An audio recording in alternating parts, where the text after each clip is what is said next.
सब अधिकार मोला सुरग भुइया मां मिल गए हवे एक रे से ती तू मन जावव हर जाति तक मोर नावला सुनाव ओ मन लददा बेटा पवित्र आत्मा के नावले पानी मां बपतिस्मा देवव छोड़व हर पापले दर लतोर के तू मन आगू बढ़वा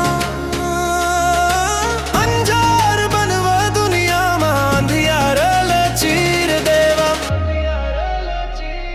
जावव पूरा दुनिया में खुश खबरी लबतावा ओ मन लचला बनावा बपतिस्मा देवा सिखावा देखव मैं हमेशा तोर संगव जुग के आखिरी तक ए हवे यीशु के अगिया फैलाव वो कर महिमा हर जगह जौन कुछ में तू मन ल सिखाए हाँ ओ हीला तू मनो मन लघलो सिखाववा ओ कर आज्ञा के पालन करना हर चेला ला बताववा ए काम अकेला नो है सकती मोड़ तोर संग हवे हर कदम मोर सामरथ तोर हाथ लथा में रही तोर मुहले निकल ही जिंदगी के मीठा गोठ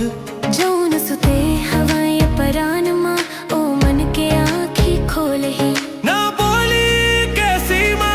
ना देश के भीत मोर मया तो हवे अमर हर मन के अधिकार तू हिम्मत झन हारव चाहे कठिन हो वैरदा काबर की जीत हमर हवे ओहा बैठे हवे सिंहासन मां